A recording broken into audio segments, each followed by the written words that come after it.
이스라엘의 왕들이 다스리던 시대는 약 500년입니다. 그 중에 첫 120년을 통일 이스라엘이라고 부릅니다. 사울 40년, 다윗 40년, 솔로몬 40년. 그래서 120년 동안 이스라엘은 한 나라였습니다. 근데 솔로몬이 우상숭배를 많이 해서 하나님께서 나라를 그 후부터 찢으시는데요. 북이스라엘은 여로보암이라는 왕부터 그 후 250년을 생존하다가 아수르에게 망하고, 남유다는 르호보암이라는 왕부터 350년을 생존하다가 바벨론에게 망했습니다. 그래서 120년 플러스 350년 하면 470년이기 때문에 대략 왕정 시대는 500년, 이렇게 정리합니다. 지난주까지 우리는 북이스라엘의 첫 번째 왕 여로보암의 이야기를 들었는데요. 오늘은 남쪽입니다. 이 남유다의 첫 번째 왕 르호보암의 이야기를 듣습니다. 북이스라엘 왕들의 이야기는 열왕기에만 기록되어 있는데 남유다의 왕들의 이야기는 열왕기와 역대기에 기록되어 있습니다. 열왕기에는 좀 부정적인 시각으로 죄를 중심으로 기록했고요. 역대기에는 좀 긍정적인 시각으로 하나님의 은혜를 중심으로, 언약을 중심으로 기록했습니다. 그래서 오늘 우리 열왕기상 본문만 읽었지만 오늘은 남유다 왕을 보고 있기 때문에 역대기 성경도 같이 살펴보면서 보충 받도록 하겠습니다. 르호보암이라는 이 솔로몬의 아들, 남유다의 첫 번째 왕, 그 왕을 통해 하나님 말씀 열왕기와 역대기는 오늘 우리에게 뭐라고 말씀하실까요? 먼저 역대기 말씀은 르호보암의 잘한 점에 대해서 칭찬하는데요. 그것은 내 뜻을 하나님 때문에 포기하면 지금은 손해보지만 나중에 몇 배로 돌아온다는 사실을 믿어야 한다라고 말씀합니다. 르호보암은 통치 초기에 10지파가 찢겨져 나가는 쿠데타를 겪었습니다. 그때 쿠데타를 진압하기 위해서 18만 군대를 일으켰습니다. 그래서 10지파하고 싸우려고 하는데 하나님의 선지자가 하나님의 말씀을 전했어요. 싸우지 말라고. 그냥 포기하라고. 이렇게 된 것이 하나님의 뜻이라고. 그때 르호보암은 그 하나님의 말씀에 순종해서 그냥 10지파 포기하고 군대를 해산시켰습니다. 자, 그런데 성경은 뭐라고 말하냐면 그래서 남유다가 처음 3년 동안 강해졌다고 말해요. 12지파 중에 10지파 포기했는데 강해졌대요.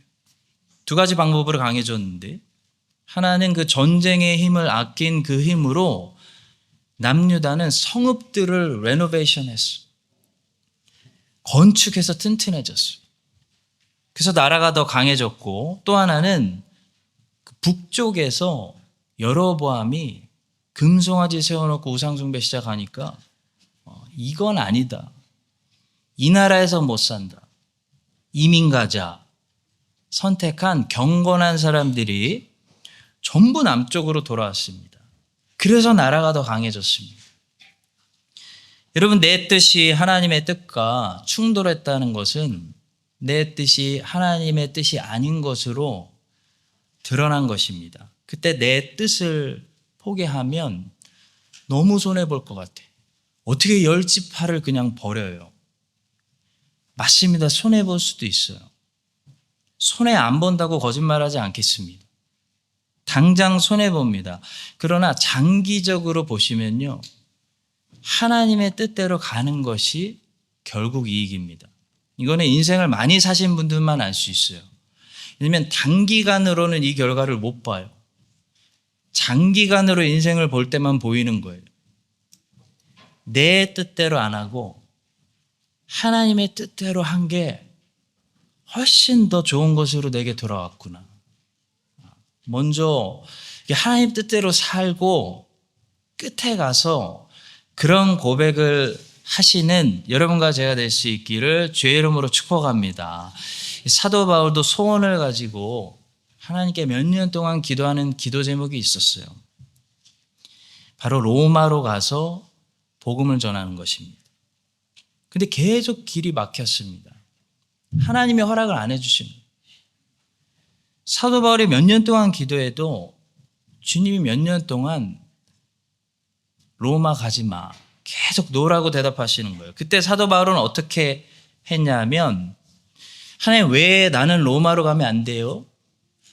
라고 한 게 아니라 사도 바울은 왜 노인지 그 이유를 알아냈습니다. 여러분 성경에 나와 있는 보편적인 하나님의 뜻에 맞춰서 또 도덕적인 하나님의 뜻에서 벗어나지 않는 소원으로 기도하는데 하나님이 안 된다. 그러시면 왜 안 되는지 그 이유를 알아야 됩니다. 바울은 그 이유를 알았어요. 바로 아직 여기 아가야 지방, 마게도냐 지방, 소아시아 지역에 할 일이 많이 남아 있었기 때문이에요. 로마서 15장 22절과 23절입니다. 그러므로 또한 내가 너에게 가려 하던 것이 여러 번 막혔더니 이제는 이 지방에 일할 곳이 없고 또 여러 해 전부터 언제든지 서바나로 갈 때에 너희에게 가기를 바라고 있었으니. 사도 바울은 로마로 가기를 몇 년 전부터 소원했는데 계속 거절당했습니다. 그런데 이제는 허락해 주실 것 같아 라고 말하는 거예요. 이제는 문이 열릴 것 같아. 왜냐하면 이제 이 지방에 할 일을 거의 다 했기 때문이다. 그렇게 말하고 있는 것입니다. 워런 위얼스비라는 목사님이 이렇게 말했습니다. 이분은 미국 분이라 영어로 말하십니다. Whenever God says no, it is that he might say yes. 이게 무슨 말이죠? 하나님이 노하시는 이유는 yes를 하기 위함이라는 거예요. 하나님이 노하셨다는 말은 안 돼라는 말일 수도 있지만 이건 안 돼, 지금은 안 돼라는 말일 수도 있어요. 분별하셔야 돼요. 그냥 안 돼가 아니라 이건 안 돼라는 말은 뭡니까? 이거 말고 다른 걸 주려고 해라는 뜻이에요. 지금 안 돼라는 말은 무슨 말입니까? 사실 yes예요. 나중에 허락하신다는 거예요. 그래서 지금 안 된다는 거예요. 바울은 하나님의 보편적인 뜻 안에서 로마로 가서 복음 전하려고 기도하고 있었습니다. 이것은 주 예수 그리스도의 명령이요. 땅끝까지 가서 복음 전해라. 하나님의 뜻입니다. 그래서 주님이 안 된다고 하셔도 그걸 지금은 안 돼 라고 들은 거예요. 결국 사도 바울의 이 소원은 어떻게 되냐면 예스로 응답됩니다. 바로 로마에 갑니다. 근데 바울이 생각한 시간에 간 것이 아니고 터키와 그리스 지역 전도 다 끝나고 가요. 또 바울이 생각한 모습으로 가지 못하고 하나님이 생각한 모습으로 가는데 재판을 기다리는 죄수의 모습으로 갑니다. 왜 하나님은 재판을 기다리는 죄수의 모습으로 바울이 로마에 가게 하셨을까요?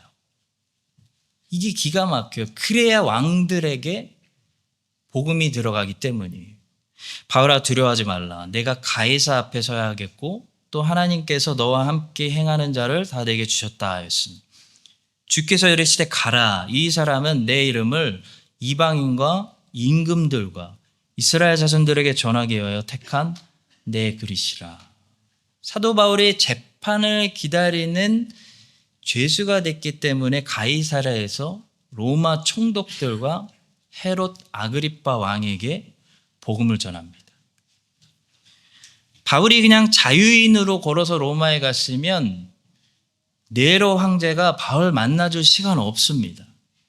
안 만나줍니다. 바울이 예루살렘에서 유대인들이 난리치고 죄수가 되었기 때문에 바울이 가이사 앞에 서요. 그리고 유대인들이 무엇 때문에 자기를 고소했는지 자연스럽게 설명하면서 복음을 전하는 거예요. 성도 여러분, 사도 바울이 죄수의 모습으로 로마에 갔기 때문에 이런 일들이 일어납니다. 가이사 왕들에게 복음이 전도돼요. 바울이 갇혔기 때문에 다른 제자들이 자극 제대로 받아요. 그래서 복음이 더 널리 전도돼요. 바울이 멈췄기 때문에 성령께서 그 시간을 통해 옥중서신을 써요. 에베소서, 빌립보서, 골로새서, 빌레몬서. 결국 사도 바울의 생각보다 하나님의 생각이 훨씬 더 넓어요. 훨씬 더 복음을 많은 사람들에게 전도하는 방법입니다. 이 르호보암이 살아생전 잘한 것이 하나 있다면 당장 10지파 손해나는 것 같은데 하나님의 말씀 듣고 전쟁 바로 멈춘 거예요. 그 10지파 손해난 거예요. 하나님의 뜻대로 순종하니까 결국 어떻게 됐냐면요. 경건한 사람들만 자기 발로 돌아와요. 전쟁의 힘을 아껴서 건축에 힘을 썼어요. 그래서 나라가 3년 동안 르호보암을 중심으로 매우 강해지는 복을 누렸습니다. 여러분과 제가 이 사실을 기억하고 여러분 내가 하고 싶은 내 인생 내가 하고 싶은 내 뜻이 혹시 하나님의 뜻과 충돌해서 하나님의 뜻이 아니라는 것이 드러났을 때 지금 손해보는 것 같아도요. 하나님 믿고 순종하고 계속 따라가시면요. 5년 뒤에 달라져요. 10년 뒤에 더 달라져요. 20년 뒤에 다른 인생 돼요. 결국 훨씬 좋은 것으로 내게 돌아와요. 혹시 안 돌아와도 하나님의 뜻대로 걸어가면요. 내가 하나님을 알게 돼요. 그리고 내 인생을 통해 하나님의 복음이 세상에 많이 흘러가게 하신다는 사실 경험하시는 여러분들 다 되시기를 주의 이름으로 축원합니다. 자, 두 번째로 르호보암의 인생을 통해 주시는 말씀은 우상 숭배에 대한 경고입니다. 르호보암은 그래서 강대국이 돼서 처음 3년 동안 잘 살다가 나라가 강해지니까 우상 숭배했어요.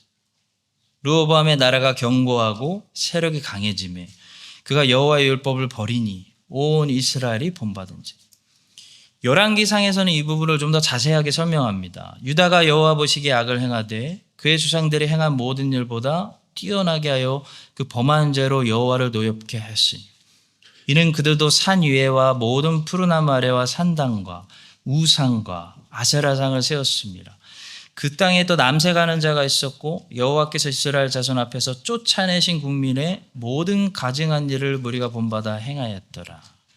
23절은 우상 숭배에 관한 얘기고요. 24절은 그 우상 숭배의 결과로 도덕적인 타락에 관한 말씀입니다.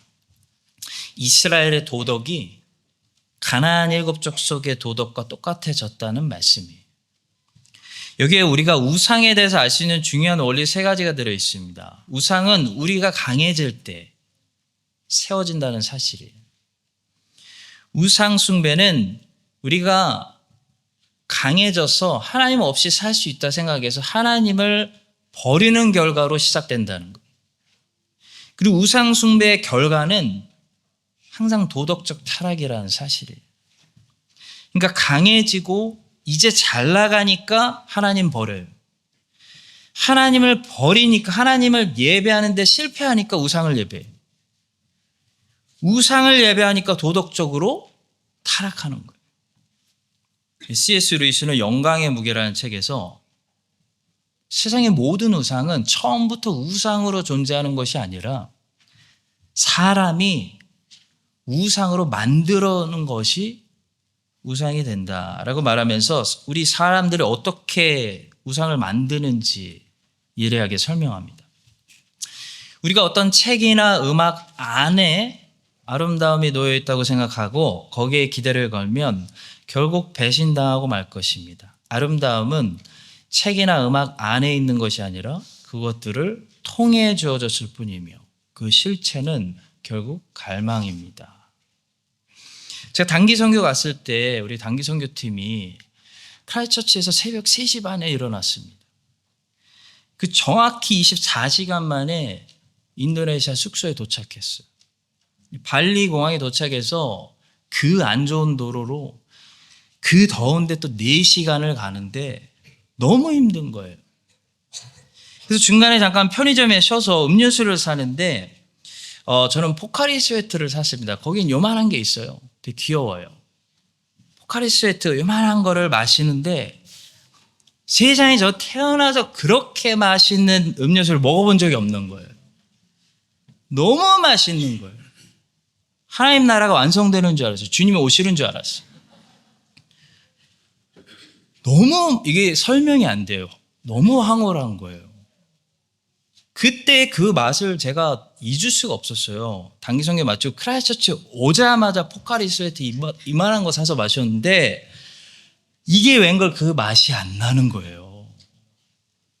맛이 다른 건 아닌데 그 맛이 안 나요. 그 맛을 다시 못 찾겠는 거예요. 그 기쁨이 없어요. 그 해소감, 그 풀어주는 보상, 그 시원함이 없는 거예요. 그래서 제가 깨달았습니다. 그때 인도네시아에서 마셨던 포카리 스웨트 안에 뭐가 있었던 게 아니라 그 작은 포카리 스웨트를 통해 하나님이 그때 해소감을 주시고 위로를 주시고 피곤을 쫙 풀어주시는 새 힘을 주셨구나. 제가 알았어요. 여러분, 이 안에라는 말과 통해라는 말만 잘 구별하셔도요. 우린 멀쩡한 것을 우상으로 만들지 않고 하나님이 주신 그대로 건강하게 잘 보존시키면서 하나님 그것들을 통해 주시는 위로와 격려의 공급을 즐거움을 계속 받을 수가 있어요. 근데 우리가 멀쩡한 것을 우상은 항상 우상으로 존재하는 게 아니라 우리가 우상으로 만드는 거예요. 우리가 멀쩡한 거 우상으로 만들어 버리면요. 여호와는 우상과 싸우시는 분이에요. 다곤의 신정에 여호와의 언약궤를 넣어놨을 때 다곤의 목을 자를 수밖에 없는 거예요. 다곤을 넘어뜨리셔야 했던 것처럼 하나님은 우리가 어떤 것들을 우상으로 세워버리면 그것을 넘어뜨릴 수밖에 없어요. 그것을 가져가실 수밖에 없어요. 그래서 여러분 보존하고 싶으시면 우상으로 세우시면 안 돼요. 근데 내가 우상으로 여기느냐 마느냐는 아내와 통해의 구별하심에 있어요. 세상에 있는 이 모든 것들은 아내가 아니라 통해예요. 그러니까 목적이 아니라 수단이라는 거예요. 골프 안에 기쁨이 있는 것이 아니라 하나님께서 골프를 통해 기쁨을 주실 때 골프도 칠맛이 나는 거예요. 돈 안에 항상 해결이 있는 게 아니에요. 그래서 돈으로도 해결 안 되는 문제들이 인생에 많은 거예요.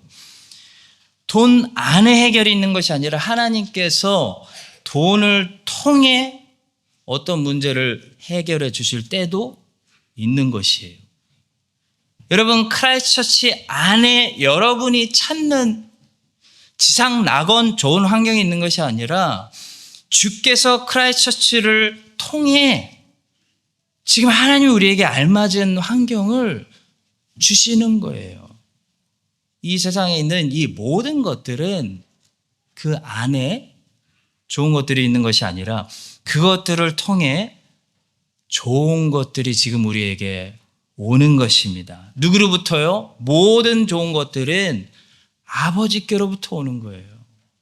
온갖 좋은 은사와 온전한 선물이 다 위로부터 빛들의 아버지께로부터 너희에게 내려오나니 그는 변함도 없으시고 회전하는 그림자도 없으시니라. 오직 예수님 안에만 생수가 있는 것입니다. 예수께서 대답하여 이르시되 이 물을 마시는 자마다 그러니까 이 수단은 어떻게 된다는 거예요? 분명히 그때는 기뻤는데 다시 목마른다는 거예요. 그때 기쁨이 안 느껴진다는 거예요. 이 물을 마시는 자마다 다시 목마르려니와 내가 주는 물을 마시는 자는 영원히 목마르지 않다. 내가 주는 물은 그 속에서 영생하도록 솟아나는 샘물이 되리라. 하나님께서 그래서 크리스찬들에게 고난을 주시는 이유가 있습니다. 바로 이 수단을 하나님으로 착각하지 말라는 경고예요.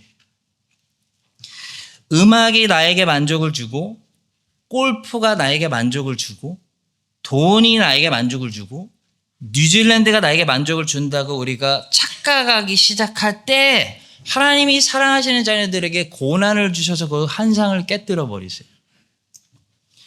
해석을 바꿔주세요. 이렇게 바꿔주세요. 하나님이 음악을 통해 나에게 만족을 주시고 하나님이 골프를 통해 나에게 기쁨을 주시고 하나님이 돈을 통해 이 문제를 해결해 주시고 하나님이 뉴질랜드를 통해 나와 내 가정을 축복해 주시는구나. 이런 고백으로 바꿔주시기 위해서 고난을 주시는 거예요. 제이스라엘 목사님은 거룩이라는 책에서 말씀하십니다. 그리스도를 따르는 것이 건강과 부를 불러온다면 그리스도를 사랑해서 따라가는지 아니면 자기 자신을 위해서 따라가는지 어떻게 할 수 있겠습니까? 고난과 근심의 폭풍도 이와 같습니다. 누구의 믿음이 참된 믿음이고 누구의 신앙 고백이 말뿐인지 밝히 드러내 줍니다. 르호보암 17년 통치 기간 동안 유다가 우상을 숭배했어요. 그때 도덕적 타락이 왔습니다. 유다에는 남색하는 자들이 있었습니다. 여러분, 하나님을 버리면 우상을 섬길 수밖에 없고요. 우상 섬기면 자연스럽게 도덕적 타락으로 이어집니다. 그래서 도덕적으로 부패한 것은 거꾸로 고쳐야 됩니다. 도덕적으로 부패한 것 도덕적으로 못 고쳐요. 도덕적 부패는 결과예요, 결과. 도덕적으로 부패한 것은 하나님을 내가 버리고 우상을 섬긴 하나님께 돌아가는 이 회개로만 고칠 수 있는 거예요. 오늘날 현대사회의 문제가 뭡니까? 죄를 병으로 간주한다는 거예요. 그래서 죄인에게 회개가 필요하다는 메시지가 아니라 치료가 필요하다고 말하는 거예요. 죄는 병으로 일컬어지고 그래서 사람들은 죄는 회개가 아니라 치료가 필요하다고 생각합니다. 오늘 말씀해 보시면 여호와께서 이전에 가나안 사람들을 이런 죄 때문에 그 땅에서 쫓아내셨다라고 말씀하고 있습니다. 24절입니다. 그 땅에 또 남색하는 자가 있었고 여호와께서 이스라엘 자손 앞에서 쫓아내신 그 국민 7 가나안 족속입니다. 그 국민의 모든 가증한 일을 무리가 본받아 행하였더라. 여호와께서 가나안 사람들을 쫓아내셨다는 것은 그들의 행위가 병이 아니라 죄였기 때문입니다. 여러분, 우리 하나님은 병자를 절대로 쫓아내시는 분이 아니에요. 우리 예수님께는 수많은 병자들이 왔어요. 근데 우리 예수님은 단 한 사람의 병자도 병 때문에 쫓아내신 적은 없어요. 근데 본문에서 여호와께서 이 가나안 사람들을 쫓아내셨다. 그 이유는 그 가나안 사람들이 병자들이었기 때문이 아니라 무슨 말입니까? 그들이 죄를 회개하지 않는 죄인들이었기 때문이에요. 죄는 병이 아니라 죄입니다. 죄는 치료가 아니라 하나님께 돌아가는 회개가 필요합니다. 회개하면 어떤 죄도 하나님은 씻으시고 용서하십니다. 근데 죄를 우리가 병으로 여기고 회개하지 않으면 여전히 우상 섬기고 하나님께 안 돌아가면 하나님은 그 땅에서 죄인들을 쫓아내십니다. 여러분과 제가 이 사실을 기억하고 하나님을 섬기고 우상을 멀리해서 도덕 부패를 피하는 이 말세의 거룩한 나라, 거룩한 백성 되시기를 예수님의 이름으로 축원합니다. 자, 마지막 세 번째는 죄의 결과로 그 유다 나라가 약해졌다는 사실이에요. 유다가 우상 숭배를 하니까 르호보암 때 하나님은 죄의 결과로 애굽의 시삭을 일으키셨어요. 시삭을 통해 유다가 약해지고 가난해지게 하셨습니다. 여러분, 유다가 약해졌다는 것은 시삭이 우습게 보고 막 쳐들어왔다는 것으로 드러나고, 유다가 가난해졌다는 것은 이 금이 노수로 바뀐 것으로 드러나요. 금방패 다 뺏겨버리고 겨우 놋방패 들고 있었다는 것으로 나타나요. 하나님의 언약은 유다에게 여전히 있습니다. 그건 안 바뀝니다. 그러니까 유다 나라는 절대 사라지거나 소멸되진 않아요. 근데 더 무서운 사실은 약해질 수 있고 가난해질 수 있다는 거예요. 마찬가지로 우리 그리스도인은, 내가 진짜 그리스도인이라면 하나님의 언약이 있어요. 진짜 그리스도인에게는 성도의 견인의 약속이 있어요. 하나님께서 안 끊어져요. 하나님이 다시 안 잊어버리세요. 근데 그리스도인도 약해지거나 가난해질 수 있습니다. 여기서 가난해진다는 것은 경제적인 가난이라기보다는 이런 거예요. 열매가 적은 인생, 소출이 적은 밭, 결실이 적은 초라한 인생을 말하는 거예요. 예수님은 그리스도인들에게 너희들이 내 안에 지속적으로 거하면 많은 열매를 맺을 수 있다. 많은 열매를 맺을 수 있다라고 말씀하셨는데, 소출이 적은 인생, 겨우 놋방패나 들고 있는 초라한 인생으로 만족하면 안 되겠습니다. 나는 포도나무요, 너희는 가지라. 그가 내 안에, 내가 그 안에 거하면 사람이 열매를 많이 맺나니 나를 떠나서는 너희가 아무것도 할 수 없습니다. 사사기 1장은요, 우리에게 바로 이거예요. 어떻게 많이 열매 맺을 수 있는지 가르쳐줘요. 어떻게 많이 하나님 나라를 우리가 확장하고 많이 하나님께 영광 돌릴 수 있는지 비결을 말씀해 주는데, 세 가지만 말씀드리면, 첫째는 예수님의 뒤를 따르는 것입니다. 이게 비결이에요. 이스라엘이 전쟁을 앞두고 하나님께 다시 물어봤어요. 하나님, 누가 먼저 올라가야 되나요? 하나님 말씀하십니다. 유다가 먼저 올라갈지니라. 이 말은 유다 지파의 뒤를 따라가야 된다는 거예요. 유다보다 먼저 올라가거나 앞서가면 승리를 보장 못 받는다는 거예요. 왜냐하면 하나님은 유다에게 승리를 주세요. 유다에게 무조건 승리를 주시기로 작정하셨어요. 그래서 유다 뒤를 따라가면요, 무조건 승리하는 거예요. 그래서 유다 지파가 올라가는데, 특별히 갈렙이라는 장군이 유다 지파에서 앞장서는 이야기를 우리는 듣게 됩니다. 갈렙은 유다 지파에서 나온 장군으로서 예수님의 모형입니다. 갈렙은 늙었습니다. 다시 말해 겉모습은 약해 보인다는 거예요. 저 사람이 무슨 전쟁을 할 수 있을까? 그러나 그는 강했습니다.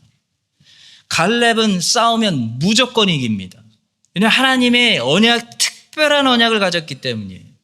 다른 지파는 땅 분배해서 거기만 차지할 수 있는 약속을 받았는데, 갈렙은 특별한 약속을 받아서 갈렙이 밟는 땅이 다 갈렙 땅입니다. 우리 예수님도 겉모습은 약한 모습. 저게 무슨 메시아야? 근데 우리 예수님은요, 영적으로 무조건 승리하시는 장군이에요. 따라서 성도 여러분, 영적 전쟁에서 무조건 승리하고 인생에 많은 열매를 맺는 첫 번째 비결은 간단해요. 예수님의 뒤를 따라가는 거예요. 예수님의 제자가 되는 거예요. 예수님이 가시는 곳으로 나도 따라가는 거예요. 그럼 열매를 많이 맺는 인생이 돼요. 수많은 영혼들을 살리게 돼요. 그런 인생은 어디 가나 승리합니다. 왜냐하면 예수님이 거기서 앞장서서 싸우고 계시고 정복하고 하나님 나라를 막 확장하고 계신 곳에 내가 따라 들어가기 때문이에요. 예수님이 계신 곳에 나도 항상 내 인생이 거기 있어서 열매를 많이 맺을 수밖에 없는 것입니다, 여러분. 두 번째로 열매를 많이 맺는 인생은 주의 일에 동참하는 인생이에요. 이 갈렙이 병사들에게 기회를 주었습니다. 누구든지 가서 저 드비를 정복하면 내가 내 딸 악사를 주겠다. 그랬더니 온니엘이 가서 정복하고 악사를 아내로 받아서 갈렙의 사위가 되었습니다. 여러분, 이 약속은 단순히 물질로 보상해 주겠다는 약속이 아니에요. 내 가족이 되게 해주겠다. 내 사위, 내 아들이 되게 해주겠다. 그런 약속이기 때문에 엄청난 약속입니다. 그 약속은 용기 있는 온니엘이 차지하게 되었어요. 그래서 이 무명이었던 온니엘이 갈렙의 가족이 되고 나중에는 이스라엘의 첫 번째 사사로 이스라엘에서 떠서 하나님이 세워버리세요. 아니, 평범한 온니엘이 어떻게 이스라엘의 첫 번째 사사가 되는 기회를 붙잡아서 갈렙의 가족이 되었습니까? 바로 갈렙의 싸움에 동참했기 때문입니다. 온니엘은 온니엘의 싸움을 한 게 아니고 갈렙의 싸움을 싸운 거예요. 마찬가지로 여호와의 전쟁에 동참하는 사람, 주의 일을 하는 사람, 그런 사람이 하나님의 가족이고 하나님의 자녀고 하나님이 이 땅에 세우시는 하나님의 사람입니다. 여러분, 소출이 많은 인생, 르호보암처럼 언약은 안 끊어지지만 겨우 약한 그런 인생이 아니라 소출이 많은 인생, 열매가 많은 인생을 살려면 부지런히 주의 일에 동참해야 됩니다. 마지막 세 번째로 하나님 앞에 열매를 많이 맺는 비결은 바른 간구를 적극적으로 하는 거예요. 예수님 분명히 말씀하셨습니다. 구하는 자에게 내가 주겠다. 찾는 사람만 찾게 해주겠다. 두드리는 자에게만 내가 문 열어준다. 분명히 말씀하셨어요. 찰스 스윈들 목사님은 모든 기도는 이 두 가지 관문만 잘 통과하면 모두 선하게 응답된다고 말했습니다. 첫째 관문은 야고보서 4장 2절이에요. 너희는 욕심을 내어도 얻지 못하여 살인하며 시기하여도 능히 취하지 못함으로 다투고 싸우는도다. 너희가 얻지 못함은 구하지 아니하기 때문이다. 첫 번째 관문이에요. 두 번째 관문은 야고보서 4장 3절입니다. 구하여도 받지 못함은 정욕으로 쓰려고 잘못 구하기 때문이다. 첫째 관문은 not praying. 기도를 안 하기 때문이에요. 많은 사람들이 기도를 안 해요. 두 번째 관문은 wrong prayer. 기도를 잘못하는 거예요. 이 두 가지 관문만 잘 통과하면 우리의 기도는 두 가지입니다. 내가 구한 대로 주시거나 우리가 구한 것보다 더 좋은 것으로 주시거나 항상 응답은 둘 중에 하나예요. 갈렙의 딸 악사는 과감하게 첫째 관문을 통과합니다. 그녀는 침묵하지 않았어요. 그녀는 혹시 아빠가 의심하지 않았어요. 딸인데 달라고 그러는 거예요. 제 아들이 저한테 달라고 그럴 때 보면 아주 그냥 제가 맡겨놨나 봐요. 아주 담대해. 아빠 줘. 아, 그렇구나. 이 자녀의 건세죠. 악사가 갈렙한테 간구합니다. 달라고 하는 거예요. 그리고 악사는 둘째 관문을 통과합니다. 악사는 엉뚱한 것을 달라고 하지 않았어요. 샘을 달라고 했어요. 어디에 있는 샘입니까? 갈렙이 정복하려고 하는 곳에 있는 샘이에요. 무슨 말입니까? 이런 말이야. 아버지께서 나를 보내시니 내가 가겠습니다. 아버지의 뜻대로 제가 가서 잘 살겠습니다. 그러나 제가 거기서 잘 정착하고 정복하고 살려면 샘이 필요한 것 같아요. 그러니까 샘 공급해 주세요. 이거예요. 그랬더니 악사가 구한 것만 받지 않았어요. 갈렙이 2개나 줬어요. 여러분, 이것이 악사의 기도였고 이것이 바른 기도고요. 이것이 항상 응답받을 수밖에 없는 기도예요. 왜냐하면 하나님의 뜻대로 간구하는 기도이기 때문에, 하나님의 뜻이 이루어지기를 간구하는 기도이기 때문이에요. 이르되 내게 복을 주소서. 아버지께서 나를 남방으로 보내시니 샘물도 내게 주소서 하매 갈렙이 윗샘과 아랫샘을 풍성하게 그에게 주었더라. 사랑하는 성도 여러분, 르호보암은 언약은 가지고 있었지만 매우 초라한, 르호보암이 통치할 때는 매우 초라한, 애굽 눈치나 보는 그런 나라였습니다. 주님은 많이 열매 맺는 강대국처럼 강한, 승리하는, 정복하는 그런 열매 맺는 인생을 살기 원하세요. 근데 그 많이 열매 맺는 인생에는 반드시 뭐가 있나 보니까 기도가 있어요. 구한 자에게 주시는 거예요. 구하지 않았는데 하나님 나를 써주세요. 하나님 나를 보내주세요. 라고 구하지 않았는데 하나님이 크게 써셨다는 사람은 들어보질 못했어요. 많이 열매 맺는 인생에는 많이 달라고 하나님께 바르게 간구하는 요청이 있습니다. 하나님은 달라고 하는 자에게 주세요. 여러분과 제가 이 사실을 기억하고요. 죄 때문에 르호보암의 유다처럼 약해지고 가난해져서 겨우 구원만 받고 소출이 적은 인생, 주의 얼굴 보기 민망한, 내 자녀도 내가 전도한 게 아니라 목사님이 전도한 그런 인생 살다 가지 마시고요. 많이 열매 맺고 강한 나라 강한 백성이 돼서 수많은 나라들에서 고아 애들이 아빠, 아버지, 아빠라고 부르는 그런 소리도 좀 들으시고요. 내 인생을 통해 많은 영혼들이, 이 뉴질랜드와 호주와 이 오세아니아에 많은 영혼들이 나를 통해 복음으로 구원받게 되는, 하나님께 많이 영광 돌리시는 인생들이 되시기를 예수님의 이름으로 축원합니다. 기도하겠습니다. 하나님 아버지, 겨우 건짐만 받는 소출이 적은 인생이 되지 않게 하시고 하나님께 갈 때 많은 영혼들을 끌고 가는 열매 많은 인생을 살게 하여 주시옵소서. 하나님 주신 것들을 우상으로 우리가 만들지 않게 하시고 모든 좋은 것들이 하나님으로부터 여러 수단들을 통해서 온다는 거 기억하게 하여 주시옵소서.